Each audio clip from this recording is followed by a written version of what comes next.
ఒక నియంతృత్వ సద్దాం హుసేన్ని మించిన ఒక నియంతలాగా ఈ ఐఆర్జీసీ గుప్పిట్లోకి ఇరాన్ వెళ్ళిపోయే ప్రమాదం ఉంది. దీంతో గల్ఫ్ దేశాలకి ఇజ్రాయెల్కి చాలా ప్రమాదం. ఇక అమెరికా చెప్పు చేతలు అక్కడ ఉండవు.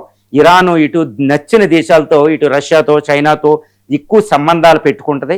ఈ ఐఆర్జీసీ చీఫ్కి ఇప్పుడు పాకిస్తాన్తో కూడా సంబంధాలు ఉండడం ఆందోళన. కానీ పాకిస్తాన్ ఆయన నమ్మే పరిస్థితి లేదు. నమ్మకుండా ఇటు తాలిబాన్ నమ్మే అవకాశం ఉంది.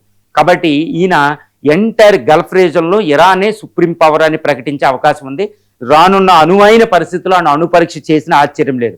కాబట్టి అహ్మద్ వాహిద్ అంటే United states of America president చేసిన అతిపెద్ద తప్పుగా దీన్ని అభివర్ణించవచ్చు. ఎందుకంటే ఫిబ్రవరి 28 ముందు ఆయితుల్లా ఖాయిమోని ఉండేవారు.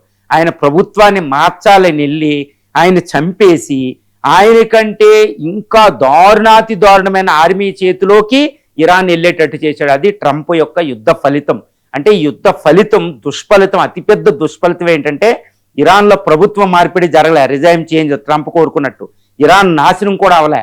ఇరాన్ గాయపడిన సింహంగా ఇప్పుడు ఆయితుల్లా అలీ ఖైమనీ కంటే 100 రెట్లు డేంజరస్ అయిన అహ్మద్ వాహిద్ ఐఆర్జీసీ చేతిలోకి ఇరాన్ పెట్టాడు ట్రంప్ అనమాట. ఇప్పుడు ట్రంపే నిందార్హుడు అవుతాడు. అందరూ ఆయన్నే ఇప్పుడు నిందించే అవకాశాలు ఉంది. ఇరాన్ ఇంకా డేంజరస్గా తయారు చేసి ఐఆర్జీసీ ఒక నియంతృత్వ ఆర్మీ చేతిలోకి, ఇస్లామిక్ ఫోర్స్ చేతిలోకి ఇరాన్ గెంటేశాడు. ఇప్పుడు ఇరాన్ని ఎవరు ఓడించలేరు.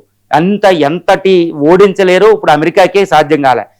హర్ముజ్ స్టేట్ వాళ్ళ చేతిలో పెట్టాడు, ఆయిల్ వెల్త్ వాళ్ళ చేతిలో పెట్టారు. ఇప్పుడు బతిమిలాడాలి పీస్ డీల్ కోసం. కాబట్టి అహ్మద్ వాహిద్ ఇప్పుడు ఇరాన్ యొక్క నియంత, మొత్తం గల్ఫ్ రీజన్ అంతా ఆయన అల్లకొల్లోలం చేసే పరిస్థితి ఉంది.